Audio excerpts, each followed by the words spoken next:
Assalamualaikum warahmatullahi wabarakatuh.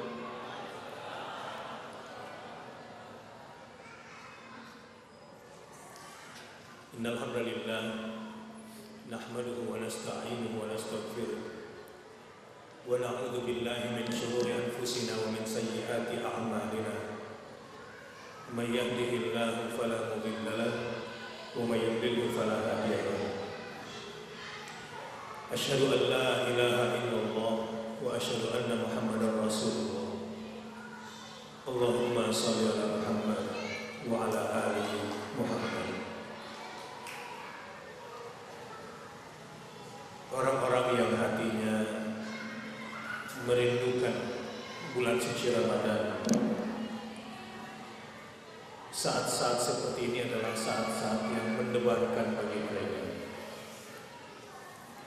Inilah saat di mana kita membuktikan bahwa kita adalah orang yang beriman sesungguhnya, ataukah kita orang yang memang berpura-pura rindu pada Ramadan.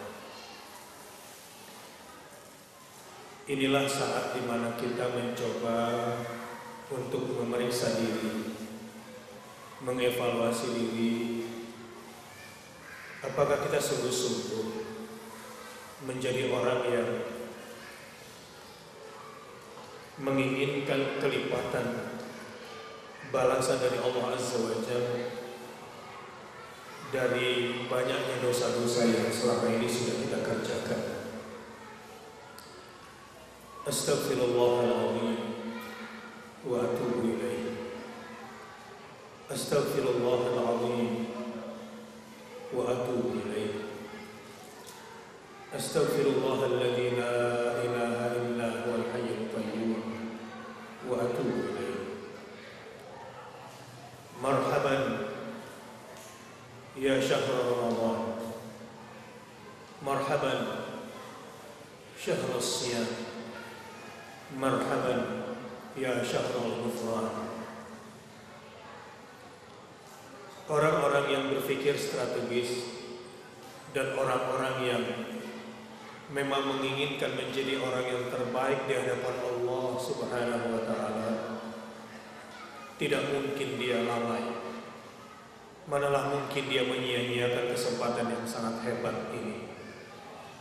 Sungguh, orang-orang yang di hatinya menginginkan yang terbaik di hadapan Allah Subhanahu wa Ta'ala, inilah saat mereka menggebu-gebu untuk berusaha menjadi yang terbaik di hadapannya, melakukan berbagai macam bentuk kebajikan. Saudara-saudari, manalah mungkin kita bisa mendadak langsung berada di bulan suci Ramadan dengan semua kehebatan dan tanpa persiapan. Itulah karenanya Rasulullah SAW sudah bersiap-siap sejak bulan Rajab, dan sekarang sudah hampir pertengahan bulan Syawal.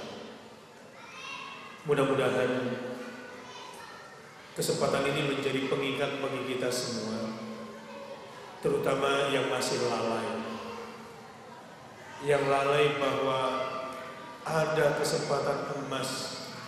Mau nggak kita dicatat menjadi orang yang dijamin masuk surga padahal kita belum meninggal dunia?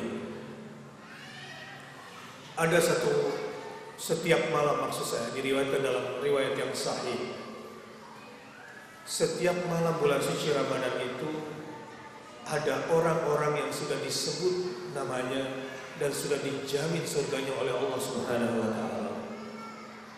Mudah-mudahan kita yang terpilih untuk itu, atau setidaknya bersiap-siap dirilah untuk menjadi yang terpilih, menjadi penghuni surga sebelum waktunya. Jamaah rahimakumullah, persiapan pertama yang paling penting untuk kita lakukan adalah persiapan iman di ruh ini. Karena ini yang paling utama sebagai bekal untuk bisa mendapatkan berbagai macam bentuk bonus kebajikan di bulan suci Ramadan. supaya suasananya bisa terkendali, coba bersama saya dulu kita bersama-sama bertahlil. La ilaha illallah. Sama-sama.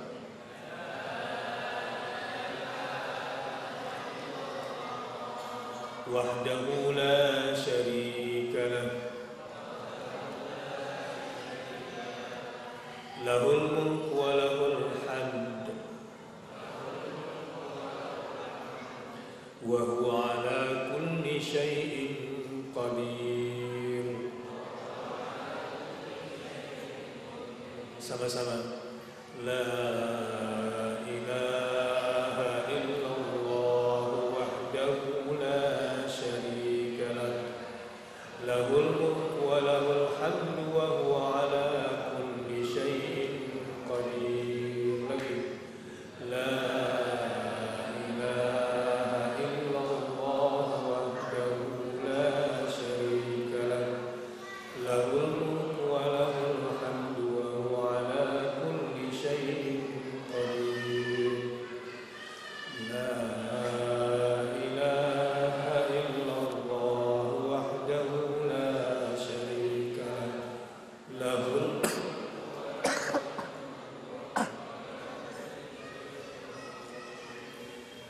La ilaha illallah wahdahu la syarika lah. Lahul mulku wa lahul hamdu wa huwa ala kulli syai'in qadir. 10 kali. La ilaha illallah wahdahu la syarika lah. Lahul mulku wa lahul hamdu wa huwa ala kulli syai'in qadir. La ilaha illallah wahdahu la syarika lah. Lahul mulku wa lahul hamdu wa huwa ala kulli syai'in qadir. La ilaha illallah wahdahu la syarika lah. Lahul mulku wa lahul hamdu wa huwa ala kulli syai'in qadir. La ilaha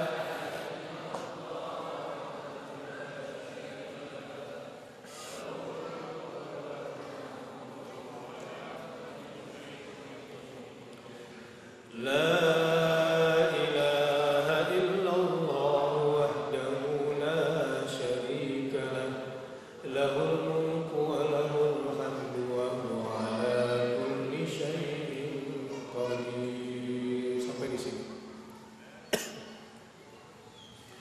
Ya Allah, betapa meruginya kita semua jika kalbu ini belum lagi khusyuk. Betapa ruginya dengan kalbu yang keras kita kemudian masuk ke bulan suci Ramadan.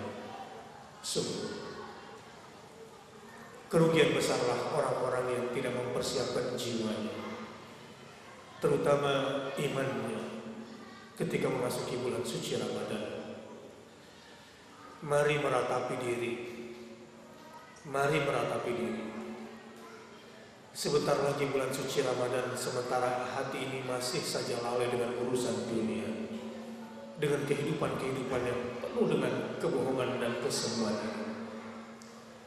Astaghfirullahaladzim. Sama-sama. Astaghfirullahaladzim. Alladzi la ilaha illa huwal hayyul qayyum wa atubu ilaihi. Banyak beristighfar.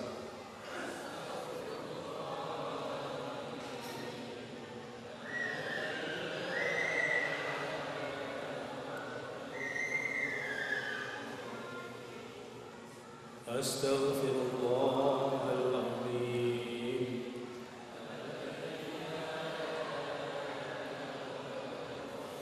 Ya Allah, ampunkan dosa-dosa kami. Ampunkan dosa-dosa kami. Ampunkan dosa-dosa kami, ya Allah, agar kami bisa memasuki kesucian bulan suci Ramadan dengan ampunan dosa-dosa dari-Mu ya Allah. Maafkan khilaf dan salah kami, ampunkan kekeliruan-kekeliruan kami ya Allah. Jika dengan hati yang ini kami memasuki bulan suci Ramadan, jika hati ini belum juga bergetar dengan getaran cinta ketika disebut nama-Mu, padahal sebentar lagi memasuki bulan suci Ramadan, betapa meruginya kami. Jamaah rahimakumullah, coba periksa diri kita sendiri. Saat kita tadi bertahlil dan beristighfar, adakah getaran takut kepadanya? Adakah getaran cinta kepadanya? Adakah getaran harap kepada Allah Subhanahu wa Ta'ala? Adakah getaran pasrah yang kuat di balik zikir-zikir kita tadi?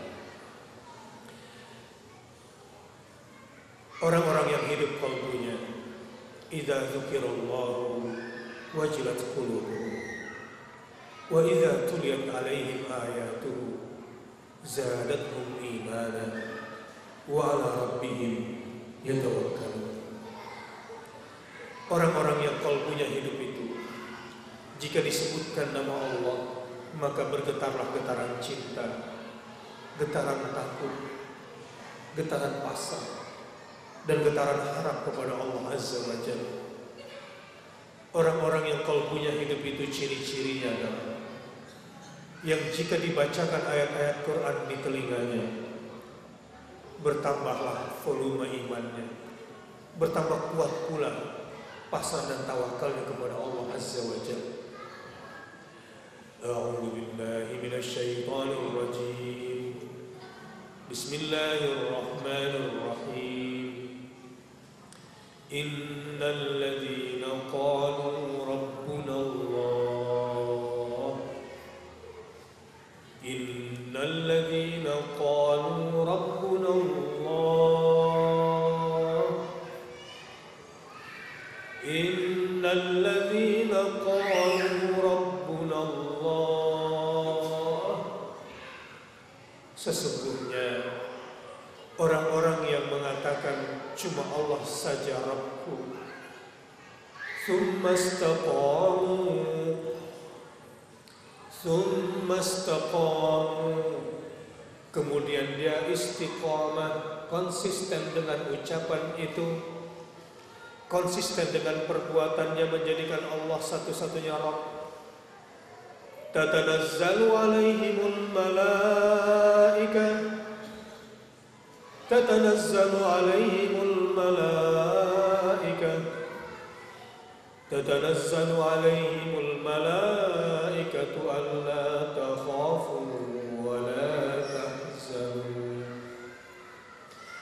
Orang-orang yang konsisten dengan menjadikan Allah satu-satunya Tuhan itu berturunan dan berkerumunan malaikat di sekitar orang ini. Apa yang dikerjakan oleh malaikat? Allah takhafu wa la tahzanu, dicabut rasa takutnya, dihilangkan rasa sedih dan cemasnya.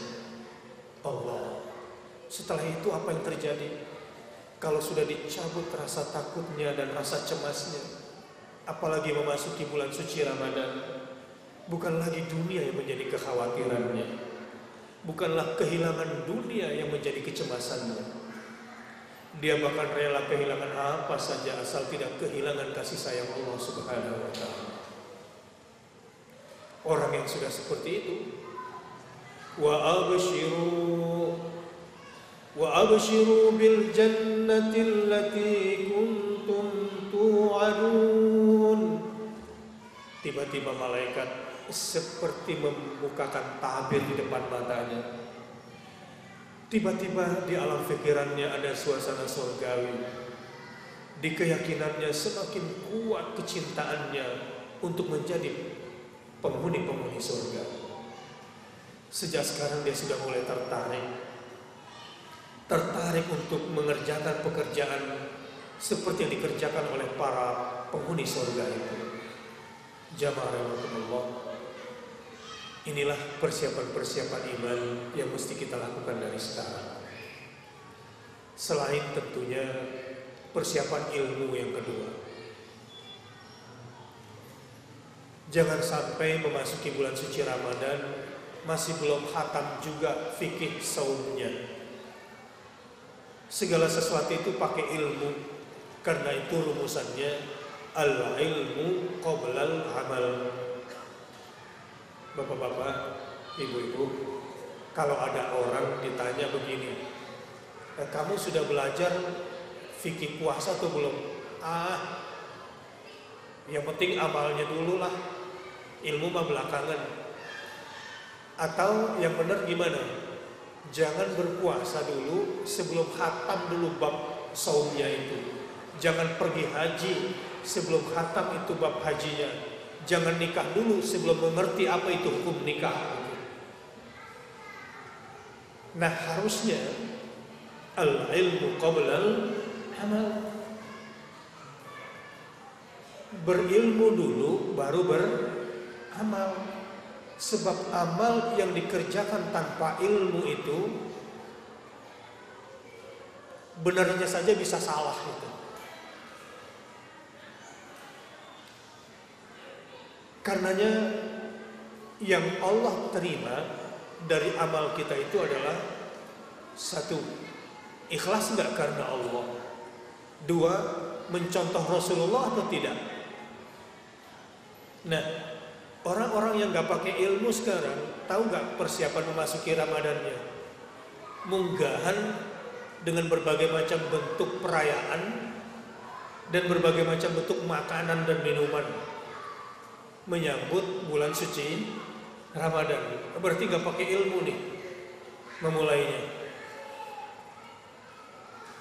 Rasulullah SAW justru sudah mulai bergaya hidup Ramadan 2 bulan sebelum memasuki bulan Ramadan. Bahkan memperbanyak puasa sunnah di bulan Sya'ban. Harus pakai ilmu.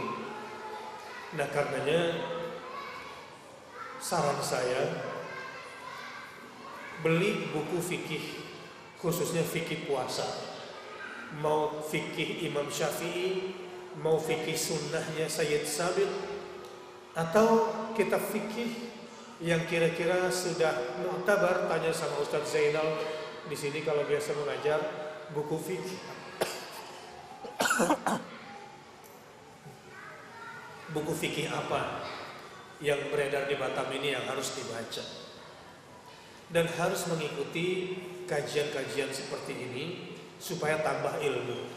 Nah, khususnya ilmu tentang tata cara saum yang disunahkan oleh Nabi Shallallahu Alaihi Wasallam. Ada banyak kekurangan, ada banyak kesalahan-kesalahan yang kita lakukan akibat ketidaktahuan kita. Misalnya, saat yang paling tepat untuk berdoa adalah detik-detik terakhir menjelang buka puasa. Bukan kemudian ngabuburit, nonton TV gitu ya, ngabisin waktu sehingga lupa padahal itu kesempatan kita yang sudah berpuasa dari pagi sampai sore. Ini sebetulnya dapat bonus, dapat fasilitas, doa-doanya dikabulkan oleh Allah Subhanahu wa taala. Lalu hilang kesempatan untuk berdoa gara-gara tidak ada dapat ilmu. Yang kedua, berzikir yang paling bagus di waktu sahur itu adalah pertama, matiin TV. Kalau bulan Ramadan masih nyetel lawak juga gitu ya, itu udah pelecehan terhadap waktu sahur itu. Wabil asharihum yastaghfirun. Waktu yang paling tepat untuk beristighfar di waktu malam itu adalah sepertiga akhir malam itu. Ibu-ibu sambil masak, ibu-ibu sambil ngaronin, menghangatkan makanan, jangan lepas istighfar yang banyak. Setelah qiyamul lail, setelah tilawah, marahin anak-anak kalau setel lawak jam segitu. Kenapa? Ini penghinaan terhadap waktu yang sangat mulia itu. Karena di sepertiga akhir malam Allah turun ke langit dunia dan berkata, malu aku kembali ke arasy sebelum kukabulkan doa-doa hambaku yang berdoa pada saat itu.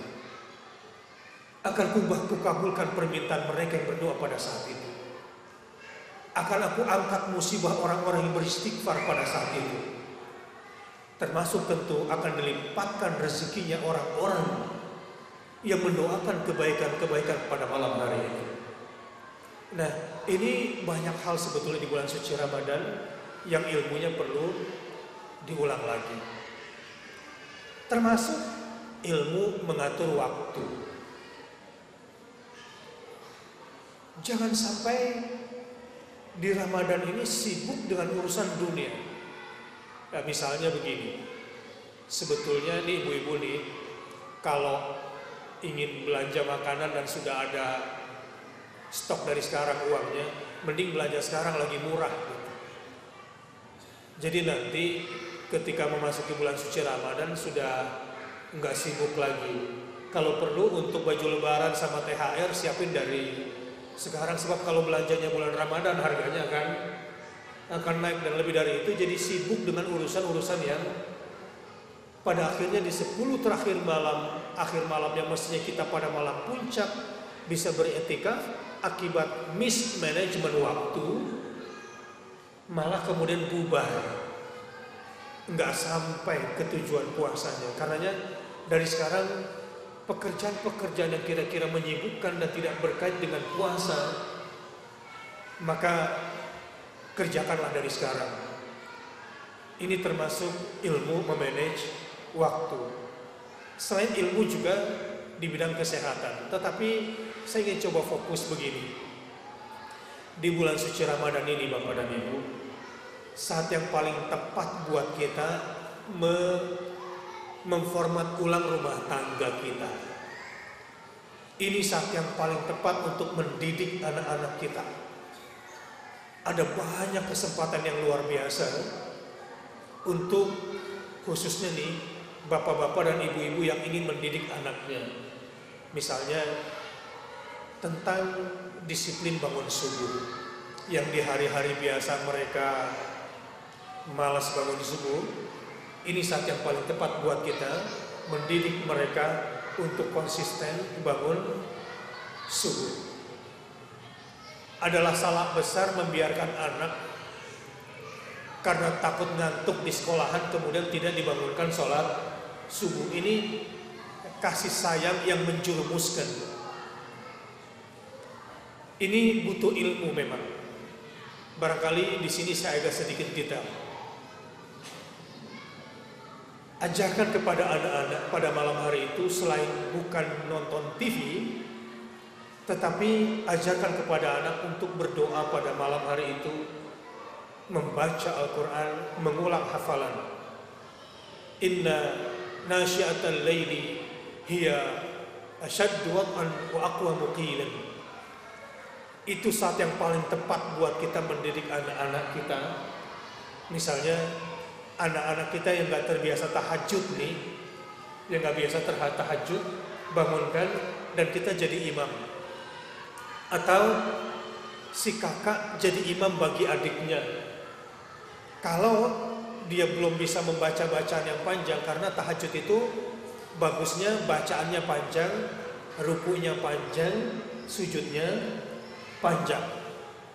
Nah, si kakaknya bikin target pola khatam Qur'annya itu bukan cuma membaca tadarusan, tetapi boleh dia pegang Quran sambil menjadi imam bagi adik-adiknya, dan adik-adiknya juga boleh pegang Quran. Itu sebuah latihan riyadhah yang sangat bagus dalam membentuk anak-anak kita. Karena umumnya anak-anak yang bermasalah itu karena jarang bangun pagi. Anak-anak yang bermasalah itu jarang bangun pagi, sehingga anak-anak ini tidak mendapatkan keberkahan doa Nabi Sallallahu Alaihi Wasallam yang selalu berdoa, Allahumma barik li ummati fi bukuriha. Ya Allah, berkahilah umatku di awal paginya. Tetapi kalau bapak dan ibu sudah mendidik anak-anak di sepertiga akhir malam latihan tahajud, Walau dia masih SD misalnya, itu sudah pembekalan yang luar biasa. Cuma memang biasalah, awal-awalnya pasti susah. Namanya anak-anak, tapi kita jangan kalah. Ini saat yang paling tepat, khususnya buat bapak-bapak. Bapak-bapak ini kan kadang-kadang di rumah kebanyakan fungsinya di hadapan anak-anak itu jadi ATM. Ditemui anak-anak kalau lagi butuh duit aja. Karena bapak-bapak sibuk mencari duit. Padahal tugas bapak-bapak yang paling berat adalah di rumah. Tugas itu apa? Adalah bagaimana menanamkan tauhid kepada anak-anak. Saya ingin bacakan ayat bagaimana kewajiban orang tua dan kita bisa jadikan momentum sahur di bulan suci Ramadan ini menjadi momentum yang paling penting. A'udzu billahi minasyaitonir rajim. Am kuntum syuhada'a idh hadara Ya'qubal maut idh qala li banihi ma ta'buduna min ba'di qalu na'budu ilahaka wa ilaha abaika Ibrahim wa Ismail wa Ishaq ilahan wahida wa nahnu lahu muslimun. Tidakkah kamu hadir saat Yakub sebagai seorang ayah dalam kondisi sakratul mautnya ketika menjelang kematian? Ini saat yang paling menakutkan bagi Yakub. Bagaimana dia mendidik anaknya selama ini? Di jalan kematiannya dia sukses atau gagal, ukurannya 3. Ringkasnya di ayat ini saya ceritakan begini. Bapak-bapak nanti menjelang matinya bapak-bapak ini akan susah. Walaupun bapak ini rajin sholat, rajin ibadah, tapi kalau anaknya bejat, akibat bapak-bapaknya tidak mendidik secara sungguh-sungguh anak-anaknya, maka bapak akan susah menjelang kematian seperti digambarkan di dalam ayat yang saya bacakan tadi. Nabi Yakub alaihissalam ketika menjelang kematiannya dalam kondisi takut, lalu kemudian dia ingin cross check. Anandaku, siapakah gerangan yang kalian sembah selepas kematian ayah? Untungnya anaknya menjawab dengan 3 jawaban. Dan inilah tugas bapak-bapak, mendidik anak agar anak-anak mendapatkan 3 ilmu dari bapak-bapak semua. Na'budu ilaha. Ini saat yang paling tepat kita mendidik anak-anak kita agar anak kita mentauhidkan Allah Subhanahu wa taala. Yang kedua, ilaha wahidah. Ini saat yang paling tepat kita bentengi anak kita dari kemusyrikan. Yang ketiga, wa nahnu lahu muslimun. Ini saat yang paling tepat di bulan suci Ramadan kita mendidik anak kita untuk tunduk pada syariat-syariat Allah dan Rasulnya. Di luar Ramadan kita mungkin mendapatkan kesulitan, tapi di bulan suci Ramadan fokuskan 3 nilai pembentukan anak, terutama di waktu sahur. 1, tanamkan tauhid. 2, jauhkan anak dari syirik. 3, sejak kecil ajarkan anak-anak untuk tunduk kepada aturan-aturan Allah dan Rasulnya. Sedikit contoh kasus. Ya, ada anak waktu kita audisi Hafiz Quran di Makassar, nonton TV acara Hafiz Indonesia di RCTI. Ketika itu saya menjadi juri. Anak umur 4 tahun sudah bisa baca Quran. Itu karena bapaknya yang mengajarkan.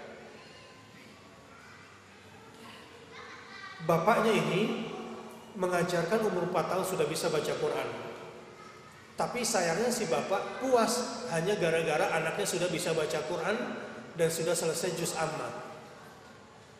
Tapi karena memang bekal dari bapaknya bagus, lalu kemudian bapaknya lalai. Bapaknya bilang, anaknya bilang ketika menonton TV, "Bapak bodoh, Bapak bodoh. Kenapa Bapak tidak menjadikan saya menjadi hafiz Quran seperti yang di TV itu?" Bangga nggak Bapak kalau punya anak seperti itu? Umumnya anak-anak minta apa dari bapaknya? Terus kalau keinginannya tidak dipenuhi, bagaimana sikap anaknya terhadap ayahnya?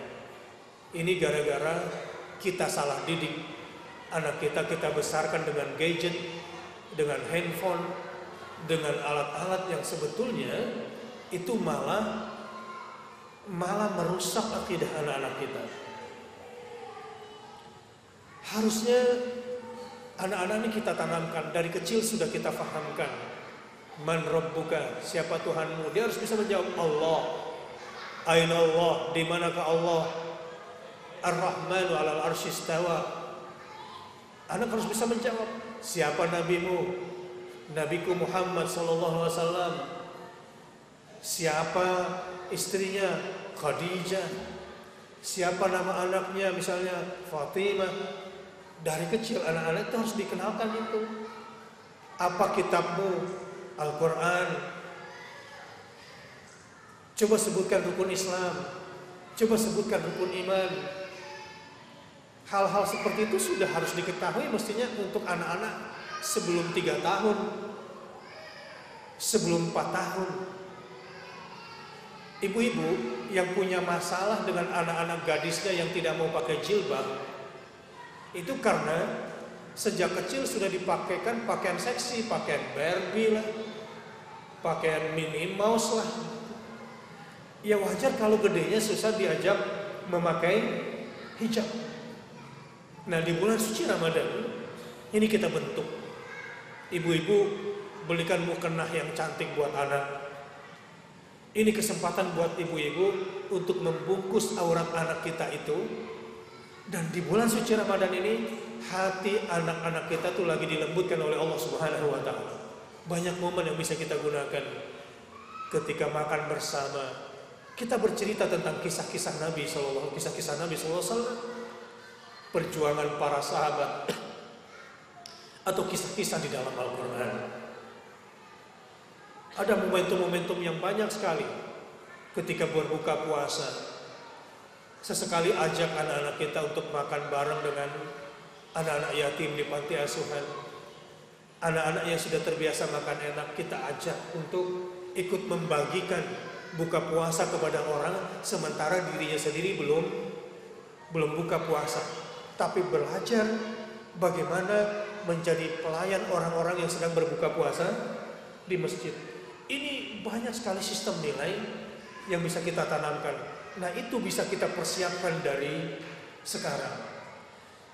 Yang punya uang, siapkan sedekah. Jangan sampai tidak memberi makan bagi orang yang berpuasa setiap hari. Rugi besar kalau tidak bisa memberi makan orang yang berbuka puasa setiap hari. Rugi besar. Ini orang-orang yang kaya akhirat, kaya jiwanya. Ini kesempatan dia jor-joran untuk bersedekah di jalan Allah Subhanahu wa taala. Dan itu sudah disiapkan dari sekarang.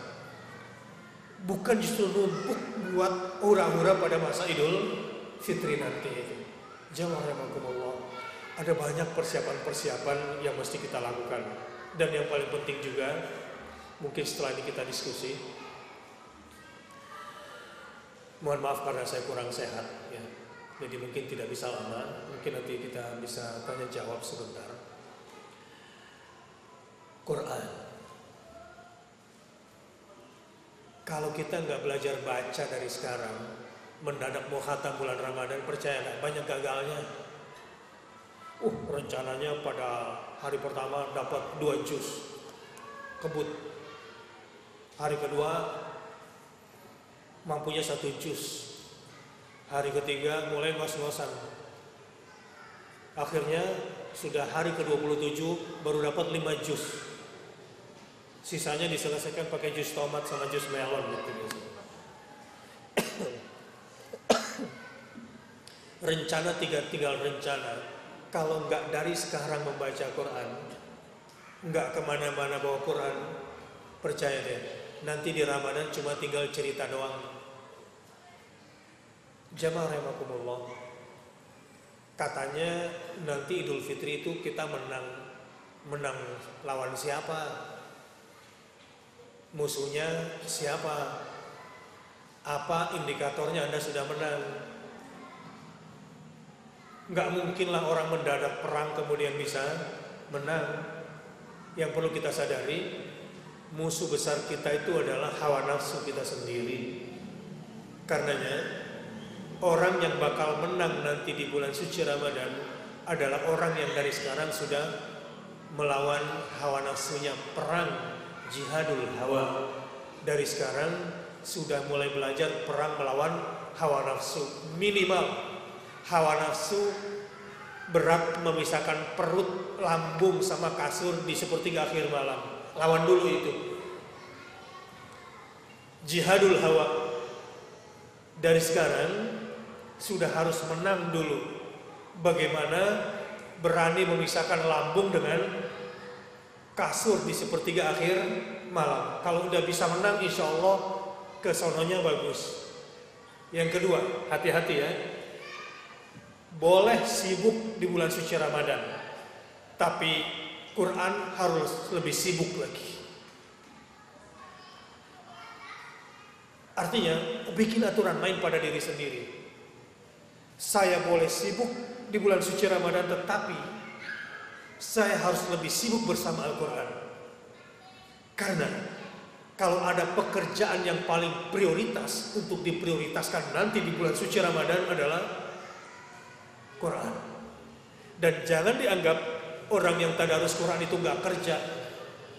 No, di Masjidil Haram saya mendapatkan dengan mata kepala saya sendiri, orangnya biasa-biasa saja. Dia juga pegawai rendahan. Di bulan suci Ramadan dia ganti pikirannya.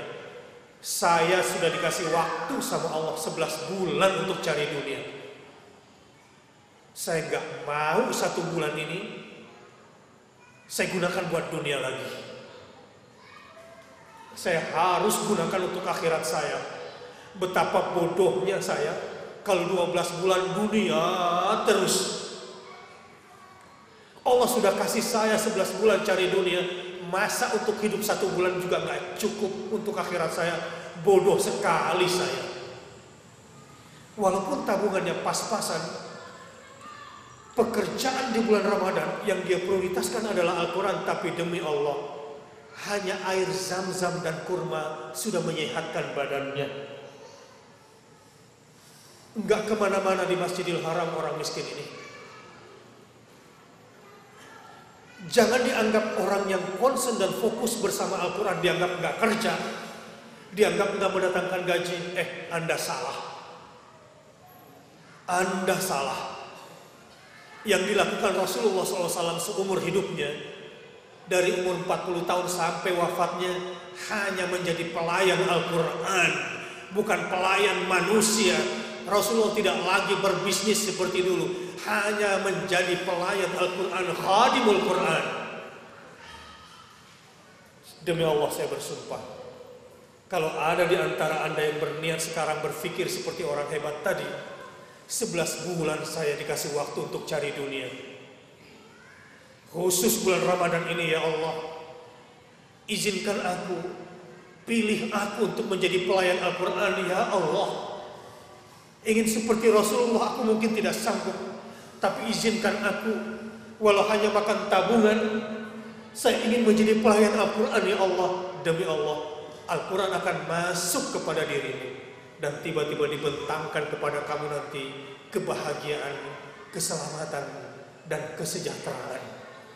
Kalau ada pekerjaan yang paling prioritas untuk dibaca, untuk dipelajari, untuk dihayati, untuk dikerjakan, untuk dijadikan sebagai tangga menuju karir yang bagus, dahulukan ini demi Allah. Itu pasti terjadi. Saya bahkan ketemu dengan seorang profesor di Masjidil Haram selama bulan suci Ramadan tahun 1991 di Mekah. Dia seorang rektor sebuah universitas di London, Islamic Studies. Di Masjidil Haram 30 hari cuma ngapain coba? Cuma menulis Quran sampai khatam. Cuma itu saja pekerjaan. Dia ingin agar sekujur tubuhnya pernah menulis Al-Quran dengan tangannya, setelah dilihat dengan matanya, setelah dibaca dengan lidahnya, setelah didengar dengan telinganya, dia berusaha bermohon kepada Allah, mudah-mudahan Quran yang saya tulis ini menjadi ruh di setiap sistem di tubuh saya ini. Ini barangkali sedikit pesan yang mudah-mudahan bermanfaat buat kita menjelang bulan suci Ramadan, sehingga kita menjadi orang yang cerdas sejak sekarang. Hadanallah wa iyyakum ajmain. Saya beri kesempatan kalau ada yang mau bertanya.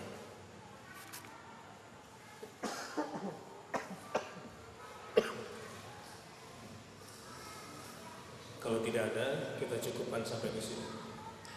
Mari sama-sama kita bermunajat kepada Allah Subhanahu wa taala. Kita tundukkan raga dan jiwa kita.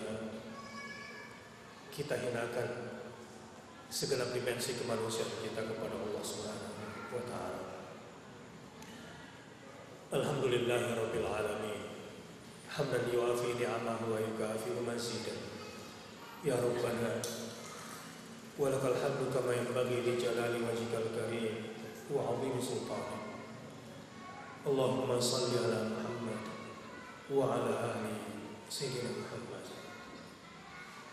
Ya Allah, ampunkan dosa-dosa kami, maafkan khilaf dan salah kami, ampunkan kekeliruan-kekeliruan kami ya Allah. Betapa meruginya kami ini. Sebentar lagi bulan suci Ramadan, tapi hati kami masih keras. Sebentar lagi bulan suci Ramadan, tapi lisan ini masih kaku untuk berzikir menyebut nama-Mu. Sebentar lagi memasuki bulan suci Ramadan, tetapi mata ini masih malas menatap ayat-ayat suci-Mu. Sebentar lagi bulan suci Ramadan, telinga ini masih asyik mendengarkan hal-hal yang mengeraskan hati. Allahumma anta Rabbana la ilaha illa anta khalaqtana wa nahnu ibaduk wa nahnu ala ahdika wa wa'dika mastata'na na'udzubika min syarri ma sana'na nabu'u laka bi ni'matika 'alaina wa nabu'u bi dhunubina faghfir lana fa innahu la yaghfiru dzunub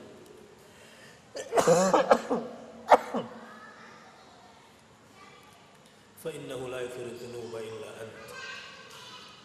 Allahumma barik lana fi Sya'ban wa ballighna Ramadan. Ya Allah, kami mengemis kepadamu.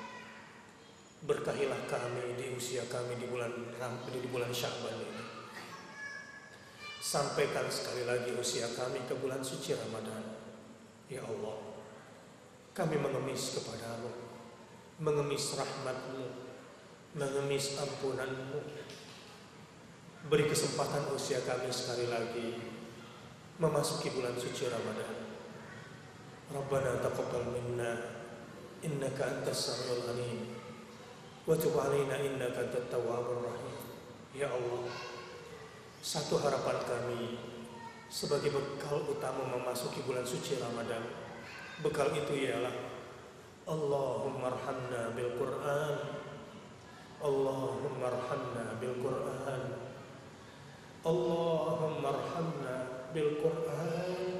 Ya Allah, curahkanlah rahmat Al-Quran kepada kami. Curahkanlah rahmat Al-Quran kepada kami, agar lembut hati kami mengikuti petunjuk-petunjuk Al-Quran. Jika masih keras hati ini dan belum sepenuh hati kami bersama Al-Quran, sembuhkan hati kami dengan Al-Quran. Sembuhkan penyakit-penyakit hati kami dengan Al-Quran. Sembuhkan penyakit hati kami dengan Al-Quran, ya Allah. Terangi mata kami dengan cahaya Al-Quran. Terangi pendengaran kami dengan cahaya Al-Quran. Lenturkan lisan kami untuk senantiasa bertadarus Al-Quran. Lembutkan hati kami untuk senantiasa indah merasakan keagungan Al-Quran. Rabbana atina fid dunya hasanah wa fil akhirati hasanah wa qina adzabannar. Wa sallallahu ala khalqihi Muhammadin sallallahu alaihi wasallam. Subhana rabbika rabbil izzati amma yasifun wa salamun alal mursalin walhamdulillahi rabbil alamin. Mohon maaf. Wassalamualaikum warahmatullahi